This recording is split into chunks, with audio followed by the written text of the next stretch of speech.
Welcome back guys, let us discuss 31st question of exercise 9.3. What will rupees 500 amounts to in 10 years after its deposit in a bank which pays annual interest rate of 10% compounded annually? तो ये जो question है this is a question based upon compound interest. ठीक है, तो मैं आपके साथ डिस्कस करूंगा कि कंपाउंड इंटरेस्ट का क्या मतलब होता है, उसको हम किस तरह से डिफाइन करते हैं और कंपाउंड इंटरेस्ट के जो क्वेश्चंस होते हैं उसमें किस तरह से हम जीपी बनाते हैं. ठीक है, तो ज्योमेट्रिक प्रोग्रेशन का यहाँ पे हम यूज करेंगे. तो हम क्वेश्चन स्टार्ट करते हैं.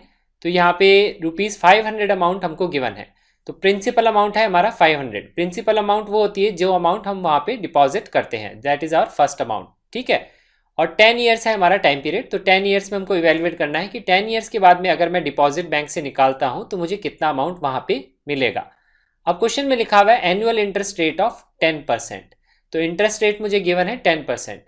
इसका मतलब एनुअली जो बैंक है वो प्रिंसिपल अमाउंट पे 10% इंटरेस्ट मुझे देगा. इंटरेस्ट रेट हमेशा प्रिंसिपल अमाउंट पे इवेल्युएट किया जाता है, दैट इज 10%.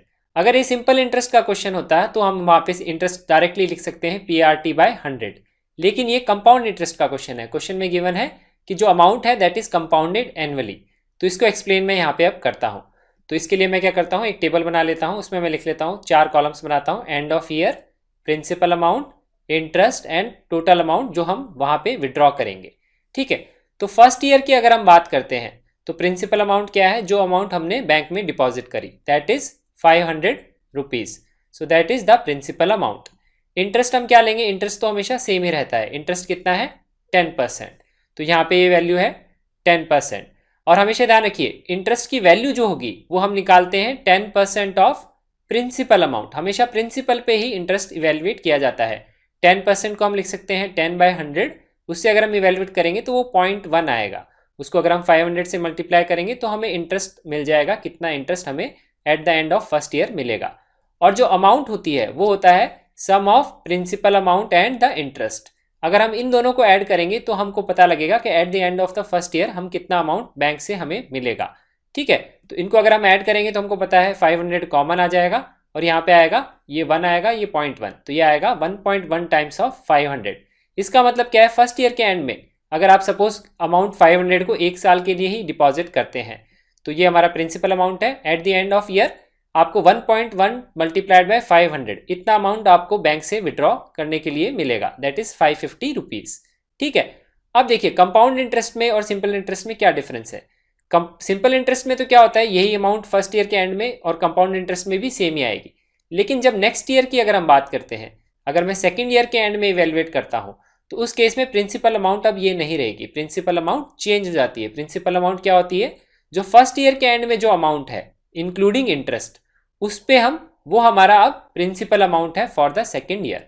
अब जो इंटरेस्ट इवेल्युएट करेंगे वो इस प्रिंसिपल अमाउंट पे हम इवेल्युएट करेंगे. तो इंटरेस्ट तो उतना ही है 10%, और अब हम इसका 10% इवेल्युएट करेंगे, that is 0.1 multiplied by this amount. ठीक है, ये ध्यान रखिए प्रिंसिपल अमाउंट कंपाउंड इंटरेस्ट में चेंज हो जाती है. सिंपल इंटरेस्ट में यहाँ पे भी क्या आता, 500 ही आता. अब अगर हम इन दोनों को ऐड करेंगे तो हमें मिलेगा अमाउंट जो हम विड्रॉ करेंगे बैंक से eight the end of the second year.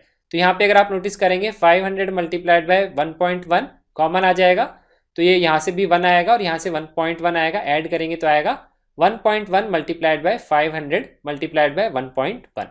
1.1 दो टाइम्स आ रहा है तो इसको हम लिख सकते हैं 1.1 का स्क्वायर मल्टीप्लाइड बाय 500.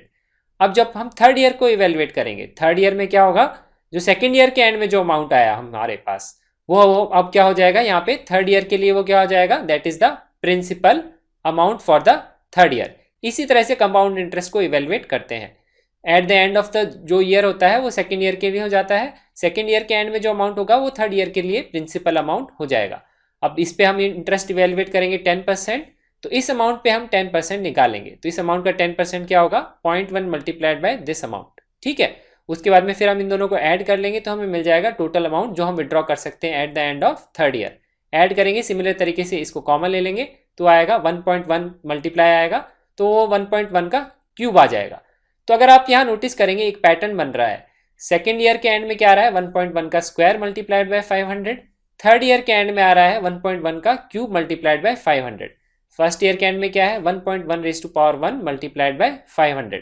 तो ये अमाउंट हम विड्रॉ कर सकते हैं. तो यहाँ पे नोटिस करिए ये एक जीपी फॉर्म हो रहा है.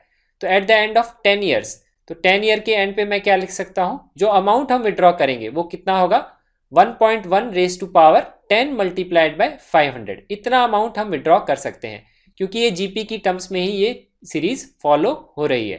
ठीक है, तो ये हमारा इस क्वेश्चन का आंसर है। मेरे ख्याल से आपको कंपाउंड इंटरेस्ट का कॉन्सेप्ट समझ में आ गया होगा। उसमें जो हम अमाउंट विड्रॉ करते हैं at the end of the year वो क्या होता है, वन प्लस जो भी इंटरेस्ट अमाउंट है उसकी जो भी पावर होगी। इंटरेस्ट अमाउंट यहाँ पे 10% है तो 1 plus 10 by 100 that is 1.1 raise to power. अगर सेकेंड ईयर के एंड में होगा तो स्क्वायर आएगा, 10 ईयर के एंड में आएगा तो आएगा 10। तो ये हमारा इस क्वेश्चन का आंसर है। Thank you so much for watching this video. Do like it and share it with your friends. ये वीडियो आप अपनी फेसबुक वॉल पे भी शेयर कर सकते हैं ताकि आपके फ्रेंड्स भी ये कॉन्सेप्ट सीख सकें। Don't forget to subscribe to our channel to get updates on the new videos and have a nice day.